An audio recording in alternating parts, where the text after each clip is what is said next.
Hello everyone. पिछली class में हम लोगों ने देखा था about various important features of our Indian constitution that make it special and unique. तो अभी हम लोग पढ़ेंगे about some of the criticisms about Indian constitutions. So the first one is that the critics have argued that it is the lengthiest and bulkiest constitution in the world. Our constitutional forefathers had included minute aspects of governance in the constitution. तो very minute और detailed aspects हैं जो governance के related वो constitution में लिखे गए हैं because they did not want future generations to suffer because of any ambiguity.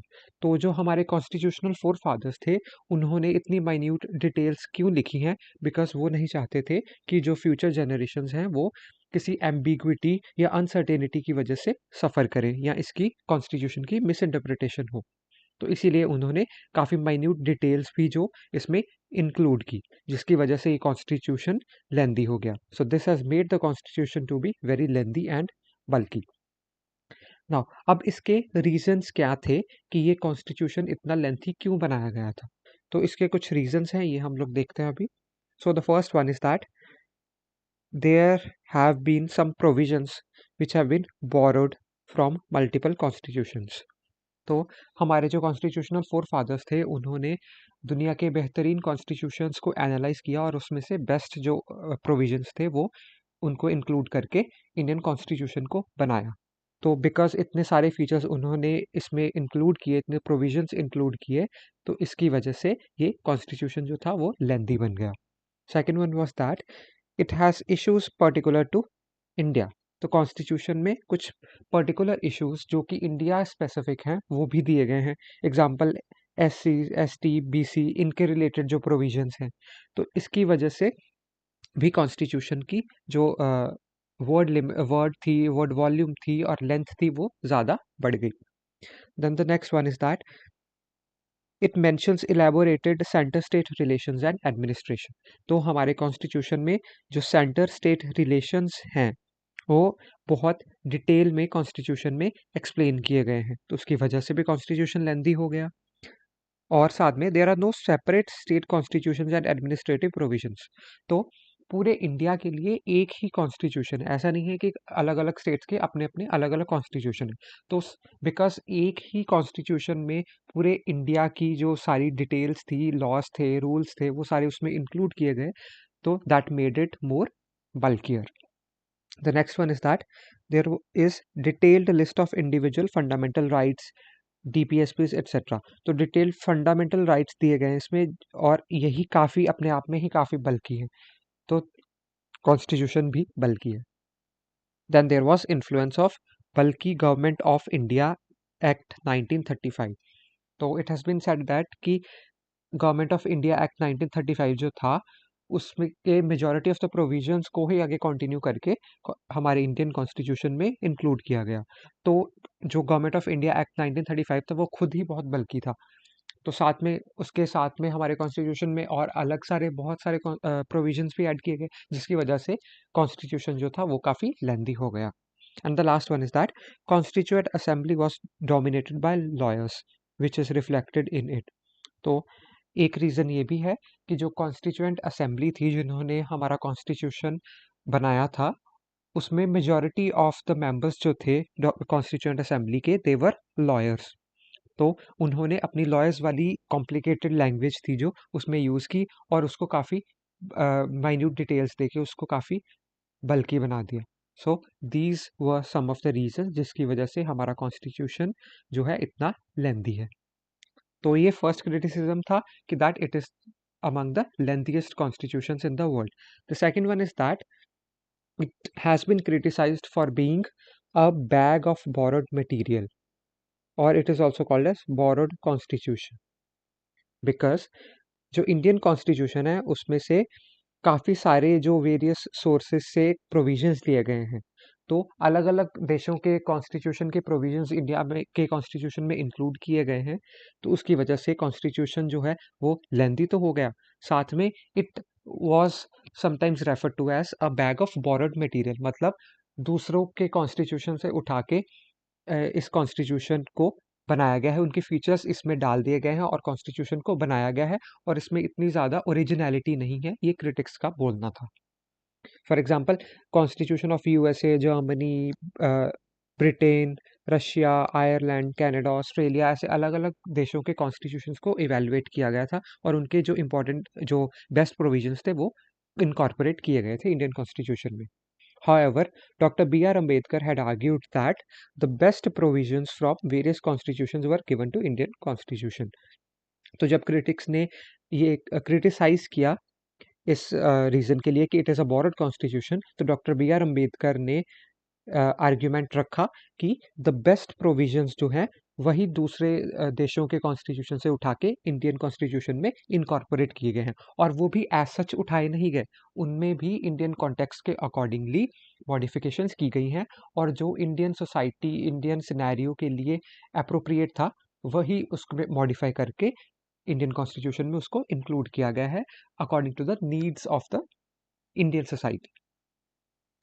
Then the next criticism is it is also known as an extension or carbon copy of Government of India Act 1935.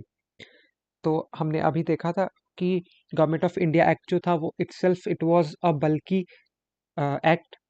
तो जो constitution है उसमें उसके काफ़ी सारे features लिए गए थे, तो इसीलिए समटाइम्स इसको क्रिटिसाइज किया जाता है कि it is just an extension और carbon copy of the government of India act 1935. तो major features of our constitution are borrowed from government of India act 1935. तो इस एक्ट से काफ़ी सारे फीचर्स लिए गए हैं. For example federalism, judiciary, parliamentary form of government etcetera. तो ऐसे ये फीचर्स उसी एक्ट में से लिए गए हैं. तो ये जो कॉन्स्टिट्यूशन हमारा इंडिया का बना था उसको ये बोला गया है समटाइम्स कि वो तो जस्ट कार्बन कॉपी है गवर्नमेंट ऑफ इंडिया एक्ट की. But our constitutional forefathers had made significant changes to all these features. तो हमारे जो constitutional forefathers थे who were the makers of our constitution, उन्होंने ऐसा नहीं है कि सिर्फ वही फीचर्स को उठा के कॉन्स्टिट्यूशन में डाल दिया, उन्होंने उसमें सिग्निफिकेंट चेंजेस किए जो जो ज़रूरत थी और उसके बाद उन्होंने कॉन्स्टिट्यूशन में इनकॉर्पोरेट किया उनको. Our constitution is a sovereign document, while Government of India Act 1935 was a legislation passed by the British Parliament for its colony, that was India. तो our constitution जो है हम लोगों का वो एक सोवरीन डॉक्यूमेंट है, एक सुप्रीम डॉक्यूमेंट है इंडिया का, वाइल जो गवर्नमेंट ऑफ इंडिया एक्ट 1935 था वो एक जस्ट लेजिस्लेशन था, मतलब एक पीस ऑफ लॉ था, एक्ट था जो कि पास किया गया था बाय ब्रिटिश पार्लियामेंट, वो भी अब उनकी कॉलोनी के लिए. तो इंडिया वाज देयर कॉलोनी, तो उन्होंने अपनी कॉलोनी के लिए एक लेजिस्लेशन पास किया गया था. वाइल जो हम लोगों का कॉन्स्टिट्यूशन है that is not just legislation और act, it is a sovereign document जिसमें सारे इंपॉर्टेंट फीचर्स जो कि इंडिया की नीड्स के अकॉर्डिंग है उनको उसमें डाला गया है. Then the next criticism is that critics have argued that there was exclusion of Gandhian values.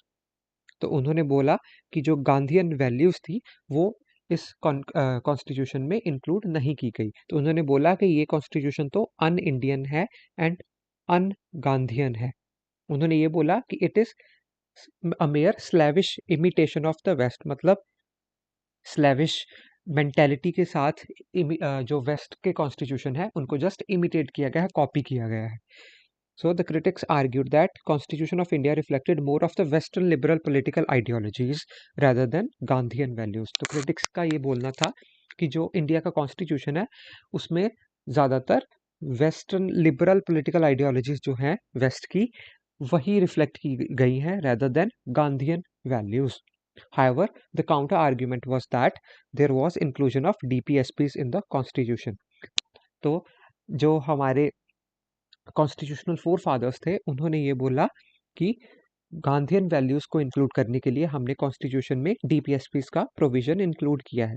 तो दिस डीपीएसपीस इनमें सारी गांधीयन वैल्यूज़ को प्रमोट किया गया है, तो ये एस्पेक्ट जो था वो इंक्लूड कर दिया गया. सो गांधीयन वैल्यूज़ भी हमारे कॉन्स्टिट्यूशन में ऐड की गई हैं.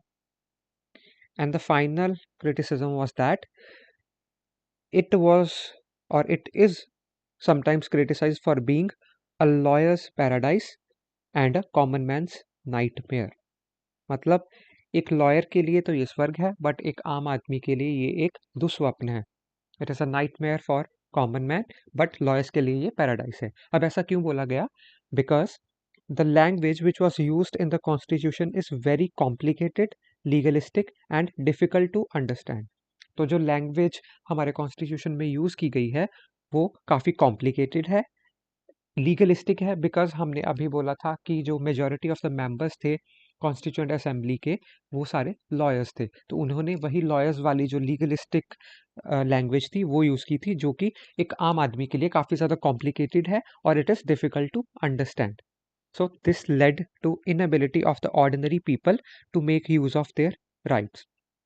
तो ऑर्डिनरी लोग जो थे वो उस डिफ़िकल्ट लैंग्वेज को समझने में उनको मुश्किल आ रही थी, जिसकी वजह से जो ऑर्डिनरी लोग हैं वो अपने राइट्स का यूज़ नहीं कर पाए। उनको जो राइट्स और फ्रीडम्स मिली थी वो उनको प्रॉपर्ली यूटिलाइज़ नहीं कर पाए, बिकॉज़ वो उनको समझ नहीं पा रहे थे, बिकॉज़ उसकी लैंग्वेज काफ़ी मुश्किल थी। व्हाइल जो लॉयर्स थे they were able to find loopholes in the vocabulary of the constitution. तो जो लॉयर्स थे, सिंस लॉयर्स की भाषा में लिखा गया था, तो लॉयर्स के लिए तो it was a paradise, because they were able to find some loopholes, or they were able to navigate through these provisions of the constitution, while common man ke liye they were difficult to understand. So these were some of the criticisms of Indian constitution. Thus there were uh, sufficient counter arguments which were provided by the framers of our constitution.